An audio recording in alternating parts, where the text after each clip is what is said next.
Hi, everyone. Welcome back to Morning Cup. I am so honored today because I have Ethan Berg with me. Ethan is the founder and CEO of Agora World. As a no-code student founder with an idea at Temple University, Ethan saw firsthand how difficult it is to create an immersive 3D social experience. Starting Agora with the original focus on creating the first VR shopping platform, Ethan learned from the years of time and the team he worked with to build it in order to make a pivot that would solve his own problem, a simpler way to create virtual experiences. Ethan went on to speak at HackPrinceton about the importance of human element in our digital experiences and has since over 20 appearances on panels, podcasts, TV shows, and more. He wants to empower himself and others, just like him to be able to actualize their imagination and share experiences with people from all across the world. Thank you so much for being here today, Ethan. Thanks for having me. I appreciate it. Absolutely. So I'd love to just dive into your journey. I know you've had quite the experience, but if you could just take us through how you got here today, and then we can dive a little bit deeper. Yeah, for sure. So I guess I'll start. I'm from Philly, born and raised. I just moved down to Orlando recently. And so while I was in Philly, I went to Temple University, graduated May 2020. So right at the height of the pandemic.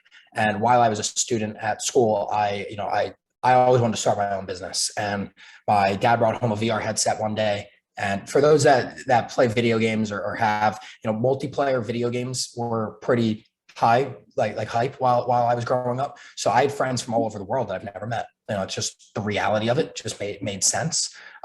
So when I tried a VR headset for the first time, it was the first time where I was literally in the same space as that person, which just felt very different for me than what I was used to. And because of that, I every class I took at Temple was kind of just pushing me of, find a problem, find what's going to happen next. And that's what you need to do. And in my head, it was, well, these experiences are going to be everywhere. Like our digital identity. I started building this in 2019. So right before COVID. And even before COVID, I started believing that our digital identity is more valuable than the one that we have in person, because I've got 2,000 connections on LinkedIn. I definitely don't know 2,000 people in real life. And if so, I don't see them that often. I see my digital friends and connections way more than I see my in-person ones. That's just how it works. And I feel like that's how it is for many people. So I guess, as you said, with the HackPrinceton that I gave while I was at school, the point of that presentation was to push to the forefront that our digital experiences of today are mundane and flat and somewhat lonely. And that my objective is how do we make it so that people can have a truly genuine, organic, fluid interaction in the digital world, so that for the moments you can't be together, not to replace the real world, that's a misconception. I think for the times you can't be there, how do you make that feel more real? I would say, so that would be the big bulk of it. But within that, like, how do we get here? With building the VR shopping platform, there were barrier after barrier. I don't know how to code. So I was investing my life savings to hire a development team that could help me build it. And that's still the reality of the situation today. Is it's $20, $30, $50, $100,000 to build out an environment, like an experience. And for me, it's just like, that makes no sense. Like, how many people can really invest that into an unknown? So we're looking at it from the same way Canva did with graphic design and Wix did for websites. And we're trying to create a 3D creation tool that empowers anyone to build from scratch and have it up and running in an hour, in no time at all, with no experience, no money down, just build. And from there, we're hoping that those experiences bring people together, I would say. I love it. And I love that you share that too. I just saw an article like this morning about Canva and how it's women led as well, but like how she had over 100 no's of just being able to start something, but making it tangible for the end user as well, which I love that you guys are creating. And I would love for you to just tap into a little bit more of the importance of the human element and that connection piece. Yeah. I mean, I'd say that it's the main thing about the human element is that we all have it. And that's what most people say is like, what makes us different than, AI, right? And it's the human element. It's the ability to be creative. It's the ability to have emotion, and I think that when it comes to a lot of the experiences we have online, again, they're mundane. You go to a website, the average time people spend on a website is like 40 seconds. That's like pretty good, actually, if you get 40 seconds. And that's just because it's not enjoyable. It's not immersive. It's flat. You're the only one there. That's no fun. So when it comes to that human element, the reason why we spend more time in stores in real life, why we spend more money in stores in real life, even as e-commerce grows, in-store shopping, most people still do your shopping in store. That's just how, I believe it's 70% is still in store. Maybe that's different since all the COVID stuff. But I know that even with e-commerce growing, people buy in real life because they can hold it. They can feel the product. They can hear the aura of the music. What does it feel like to be in the brand store? Do I like their vibe? Do I like their people? Do I need help? Someone's here to help me. And I think that until those experiences come to life online, it's going to be very difficult for a brand to create a relationship with a consumer online. And I'd just say on the flip side, for humans in general, Instagram and social media, I don't use that personally. I stopped because I found it to be quite addicting. And the reason why it's addicting is because in my opinion, it's addicting if there's minimal value add. If you're spending your time doing something where there's tremendous value, it's not an addiction. So I look at those experiences as you make a post, that's probably edited. Everyone edits their stuff to make themselves look good. And then everyone comments and they comment back 20 minutes later. And that's a social experience online. It's very asynchronous. This conversation, this is pretty close. I got to say, this is real time. You hear me, I hear you in the right second, that millisecond. So for me, it's looking at those and saying, well, how do we take the time that we would spend on a social media scrolling and just clicking for brands and influencers we like, and turn that into an immersive experience where now when I spend my time online, I'm actually doing something with my time. I'm adventuring, and climbing Mount Olympus Mons and on Mars. I'm visiting Nordstrom Rack. I'm going to their digital store and walking around, and I'm going with my friend who lives across the country because we haven't talked to each other and seen each other for a while, or we're going to get a coffee, whatever it might be. It's just about bringing back the piece that matters most to humans, like to us, and trying to bring that back to the way that we do things online. I love that because it's something that's not really talked about, right? There's conversations about it, but really grasping that element of that communication and being able to be in real time next to somebody. Maybe it's virtually right now, but being able to walk in the mall with your friend. When's the last time we've been able to do that with people that live in different locations as well? Just moving, you just moved to Florida from Philly, but people maybe back in Philly that you don't get to see all the time as much. I mean, that's why I originally built it. I had friends graduating and it was, I want to create an experience I can share with them. And then I found out they don't have headsets. No, minimal headsets are available right now. And the big problem was, two problems. One, I want to do more than just shop. There's a lot of experiences you'd want to share with people. And the second part of that was, how does someone even create the store? And that was where it just kept hitting me of I can do it. I can put images on a wall. I can put a 3D model down on the ground, but you really can't. I tried building, the game engines they're convoluted for, in my opinion, for no reason. And for us, it's, how do we take that and make that easy enough that I can do it? And if I can do it, most people could probably figure it out. I'm not I'm not that technical on that end. It's just more of holistically. I just think that that's where we should be heading, is a more connected world. Absolutely, because I think a lot of people lost that. And I mean, COVID really brought people together, FaceTiming more, or doing Zoom, people got zoomed out, but being able to bring that element back, I think it is so important. So where do you see the future of digital social interactions happening from what you're creating, what's to come? Yeah, I mean, so I'll give kind of two answers here, because for most people, right, the hype word of today is metaverse.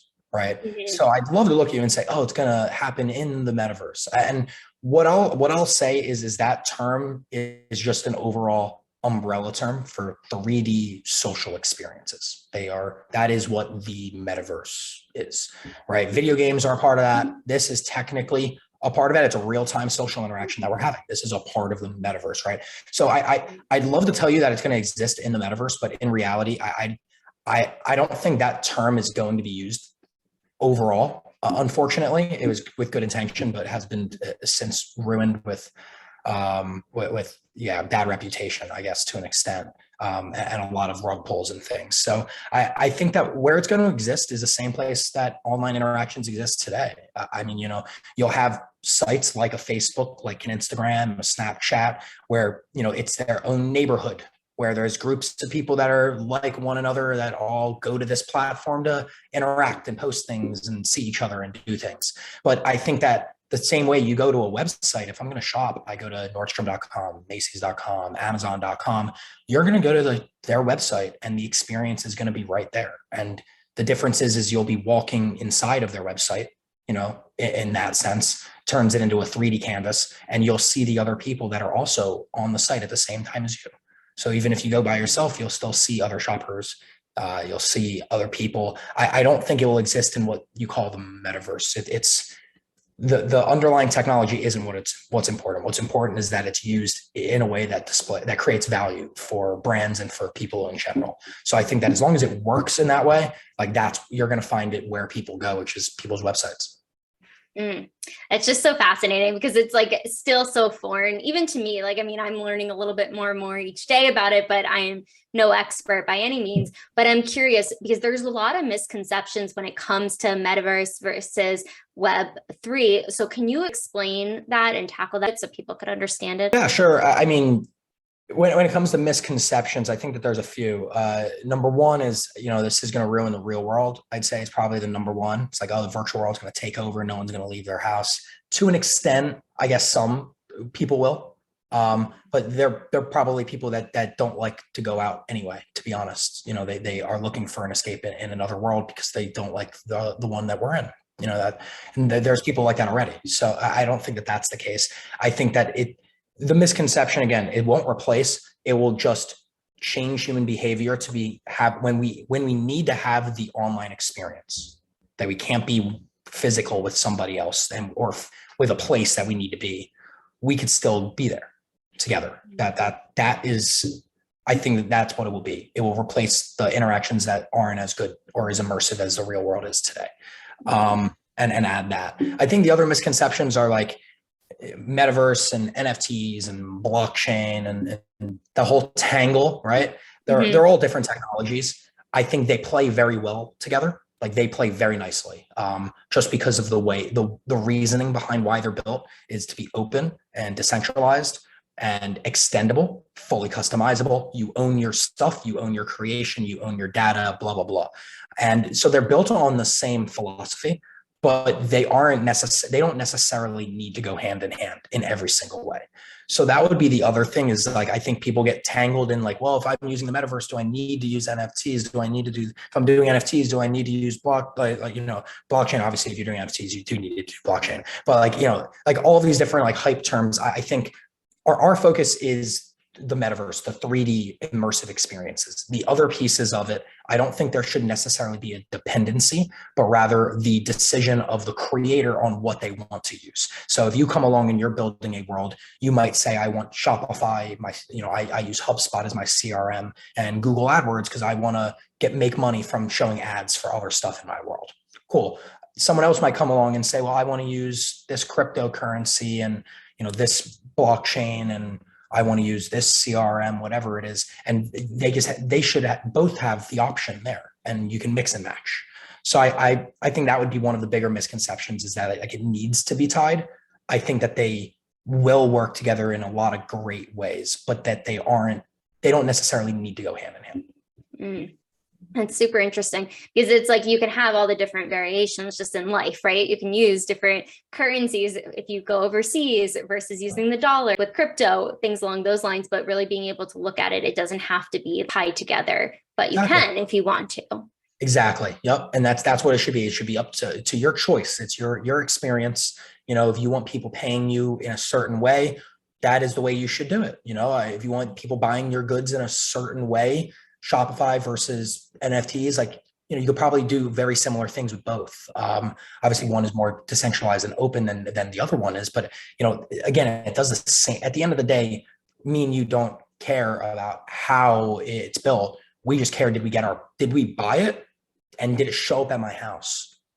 If those two things happen, I'm hands off. Cool, it worked. Thank you. Like whatever you're using is great. It came to me. So I think that we need to focus a little bit more on that aspect, which is like, does it work the way people want it to work, rather than like, oh, it needs to be tied to this, and then add 10 more steps of signing up for a wallet that no one understands why they need a wallet, right? Like it's got to be more subtle, I think, than it needs to be like in your face about what you're doing. Like you can have a wallet, but it just looks like your cart or whatever it might be, like I think there's different ways to display it that would make a little bit more sense. No, absolutely. And I think too, it's just, there's still so much unknown, or people who haven't done the research or even like experimented with it. But what have been some of the barriers of creating this social experience? The barrier in itself is just like development is expensive, so we started by building one use case, retail. We wanted to build a shopping platform, right? Anyone else that wanted to do that, they'd be putting the same money in today, probably more. Developers are a lot more desired at the current moment, especially 3D, they're very expensive. So when it comes to we're building the infrastructure. So that takes even more development effort, just because we're trying to give you the tools so that you don't need a developer to do it for you. So like even today, like the number one barrier is that you can't necessarily come along and just do it the way you need to quickly. It's an expensive and time consuming process for almost everybody across the board. I mean, we've been talking to DoD companies, we've been talking to Fortune 500 companies, we've been talking to small businesses who have very limited resources, just like us, a small business. And every single one has the same problem. It's, why do I do this? Like, why should I do this? Right? The value add. And I think that, as you said, it is undefined for a lot of people. Training is a huge value add that I think helps everybody, is immersive training. That one's a great one that we've seen a lot of value in. Education is a big one. Team building, community building, social experiences, again, pushing that to the forefront, very big. But your team will find a different value add than that team, that will find a different value add than that team. Like there's many different reasons. So the education piece is a barrier, just learning, like, as you said, like people will ask questions because it's new and unknown. So people want to know. And then once they know, how do they even try? Like they're going to pay 30 grand, put down a down payment to build something that they don't even know is going to work. I know, it's just not as realistic as with ours. You come along, you drag and drop in an hour, or at least you have something you can go and share, Do you like it? Do you not? Test it. If you don't like it, iterate, change, and then if you want to do a real build for 30 grand, at least what works, what doesn't, and you can find a designer to help you with creating that experience that you're not capable of. So like that, I'd say like that's a really big barrier. And then I think the focus on headsets would be the other big one. I think that is the future. I think everyone will have a VR or AR headset at a given point in the future. It just, at the current moment, it's just not mass market.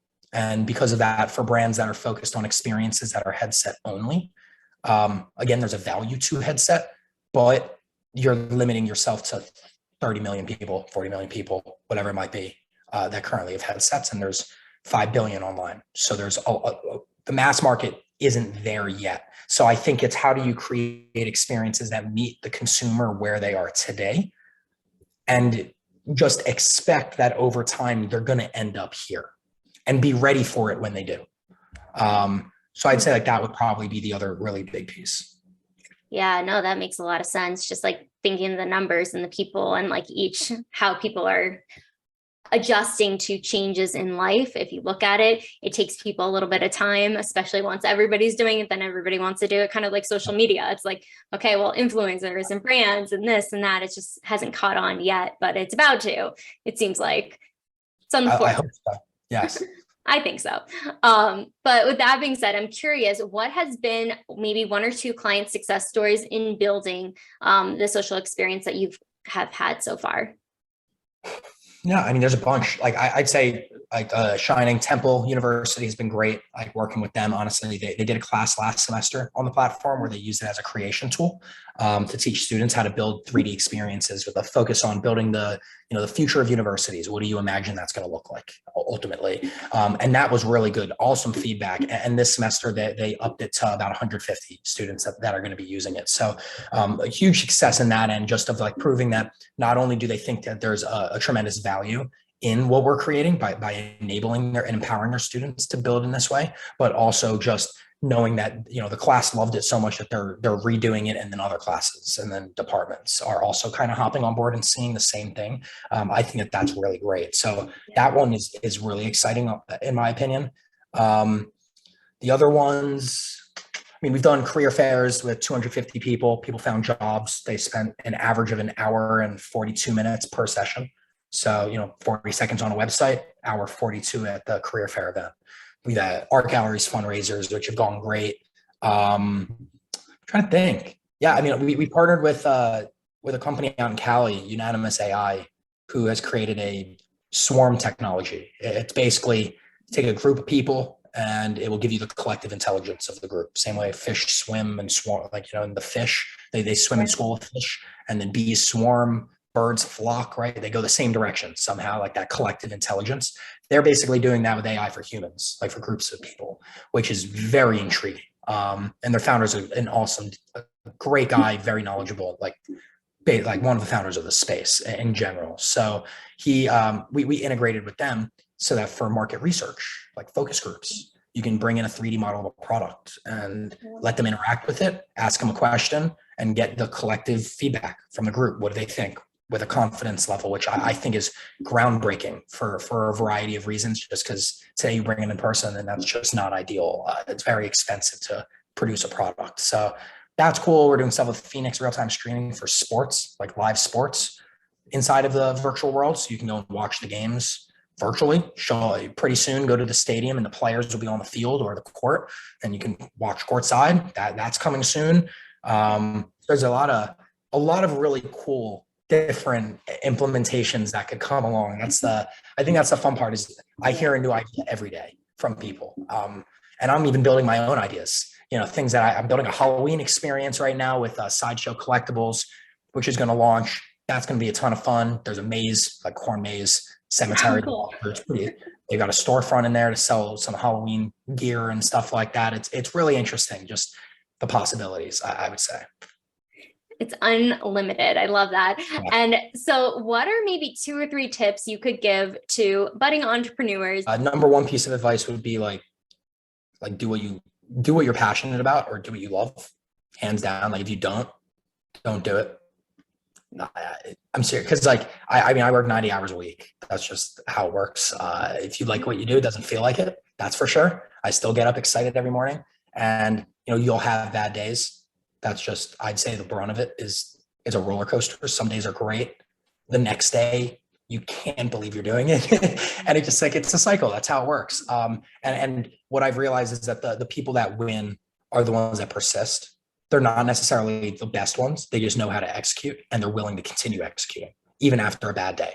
So every time that you think you're at a moment where it's like, oh my God, I can't believe I'm doing this. Like I should quit, blah, blah, blah.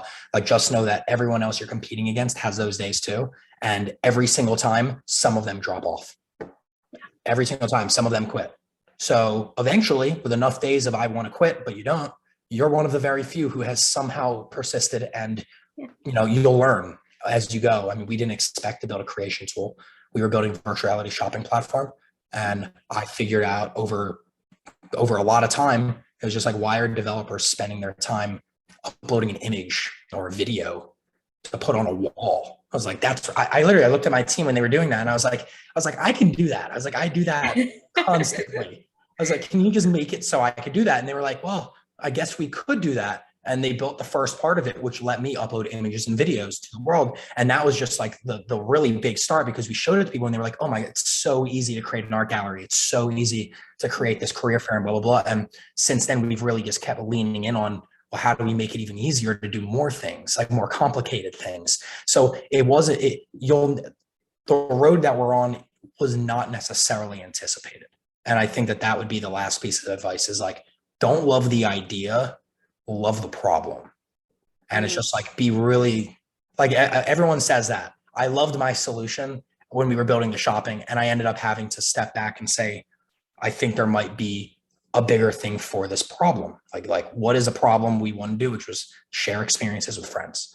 The root of that problem is how do you create those experiences? And so we ended up finding the root. So I like the problem that you're focused on, not the solution. Yeah, that would be my advice. I love that. Those were phenomenal tips. So thank you for sharing those. Absolutely. And I've been enjoying this conversation so much, but we're going to jump into the rapid fire questions if you're ready for them. Ready. Okay. The first question is, who is your hero? Growing up, my father. I mean, I just think he instilled good values into me. Like he raised me in the right way. Not that there's a right, wrong. I don't know. Everyone does differently.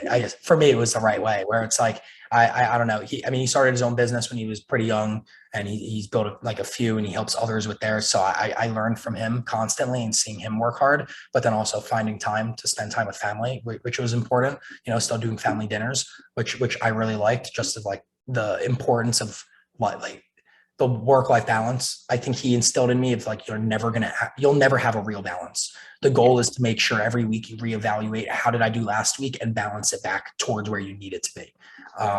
And that, it's a seesaw. Sometimes it's too far that way versus that way. And, but he always made time. And I think that was really important, but then also just trying to picture what comes next, like being a builder and a creator, like Legos and video games, like all of that, he got me into sci-fi. So without him encouraging, I guess, myself of like, if you think this is what the future is going to look like make it happen rather than shooting it down if he thought it was a dumb idea. Like that in itself was motivation enough to build. So that would be my reasoning. Love it. Well, thank you for sharing that. And what motivates you to work smarter? To work smarter? Well, if I don't work smarter, my competitor is. I've always been told, if you're not working, they are trying to pummel you into the ground. Yeah. Are you really going to let them do that? So I would say that in itself is by far the motivation. Is you always need to be one step ahead. Like, don't follow competition. That's another misconception, is like, look at your competition and be like, oh, I should do that. Like, you can definitely get great ideas from them. And there are things we adopt. There are others we don't adopt. But if you're just following their lead, you're never going to do something different, period. So you have to kind of be in your own lane and just use it as a reference point of, oh, this works really well. We should look into maybe using this piece of it, but it doesn't mean their solution is the right way. So I would say, like, you've got to work smarter or harder, or both combination, Yes, I completely agree with that. So if you were a superhero, what would be your power or powers? The power to have every power. That'd be cool. I wouldn't want to live. So if you could share a meal with any 4 individuals, living or dead, who would they be? Any 4 individuals? Mm-hmm. Living or dead? It's a great question. Number 1, Elon Musk. I'd love to. I just think he's the most innovative person currently exists. Guy launches rockets and lands them. That in itself is, on top of the other things. Like he would be I would love to chat with him. I mean, that would be an awesome conversation. I'm trying to think. I think he's dead. I'm unsure if he's dead. Marshall McLuhan would probably be another. I've read a few of his books. The main one being The Medium is the Message. And it's just literally just about, the content of the message isn't what matters. It's the medium in which you use to represent the message. Because reading it on text, period versus exclamation point versus putting it in bold, they say very different things versus using a picture or video or 3D space. So I would love to have a conversation with him, just because in the 60s, he predicted all of this. So for me, it's trying to understand, like, how does this new medium that we're trying to create truly affect the way you portray a message? And I think that would be a really cool conversation. Probably Nelson Mandela, I throw as another. Mm-hmm. I do think we focus too much on differences rather than, which again, there's nothing wrong about having it. We're unique for a reason. We're not the same for a reason. I think it's more about respecting each other's differences and agreeing to disagree. Like I was raised to agree to disagree. Like you can't hate someone for their opinion. They have the right to their opinion the same way you have the right to yours. And so I think that for me, I'd love to chat with him just because he was very big on working together and collaborating. And I want to understand how, again, a medium like ours that brings people together from across the world, how can we have people work together to build better and smarter, collectively? So I think that would be a cool conversation. I'd probably say I just go back to like 2500 BC or whatever year it was where they were founding democracy in Athens, because they founded it in the Agora. That was partially why we named it Agora World, because the Agora was the meeting of the minds, philosophers. That was where society came together. That was where democracy was founded. The first democracy was there in the Agora. The first marketplace, first mall, that was in the Agora. So I would love to chat with them just as we're trying to bring, that concept back into, it comes full circle. And I'd love to learn from them about what they thought would happen versus what really happened and try to learn from some of the mistakes potentially so that this goes the right way. I hope, not that it hasn't gone the right way, just more of, more No, I love it. Yeah. I love the dynamics. That would be my 4. Appreciate that. And what is the most daring thing you've ever done? Most daring thing that I've ever done. I mean, other than start building this, that would probably be number 1. Success rate's what, 1%, so that was probably pretty daring. I think so. Given that, I mean, in my head, I'm not a big fan of heights. I don't mind them. Like if I'm standing on glass a couple thousand feet up, that's cool. I love airplanes, roller coasters, because I feel safe. You're like, I'm not going to fall. But I like cliff jumping. That is, to me, it feels really daring just because I don't know why. Something about that just feels weird to me. It doesn't feel right. So to me, it feels daring. So every time I do that, I'm like, my heart drops. And for me, it feels like, overcoming one of those things. So that would be my answer to that. Yeah. I love it. I can attest to that. What is the phone app that you use the most? The phone app I use the most? Email, unfortunately. Email, text, WhatsApp. I don't use social media much. Spotify for podcasts and music. And what is the last book that you've read or listened to? Yeah, I just finished Skeptics of the Universe this morning. It was interesting. It was good. I wouldn't say I didn't love it, or I didn't hate it either. It just, for me, it was, I felt like it was a lot of the things that I already have within me, of just like being a skeptic and asking why. So I think that if you're looking to continue like getting to the core of a problem, I think it's a great book because it will direct you to always be skeptical, to never, and asking the hardest question is the only way to get to the right answer. So I'd say like you have to really ask yourself the question you don't want to answer. You probably have to ask yourself that. Well, last question is just, where can people find you? LinkedIn would be the main thing. Berg, Agora World. Find me on LinkedIn. Feel free to reach out. Always open to conversation. Happy to talk to anybody. Truly. But thank you again for having me. Yeah, absolutely. Thank you for being here and sharing your wisdom and all your knowledge and everything else. Make sure to like, subscribe, comment below. What was the biggest takeaway from Ethan today? I'm sure he would love to see that comment, and we'll see you on the next video.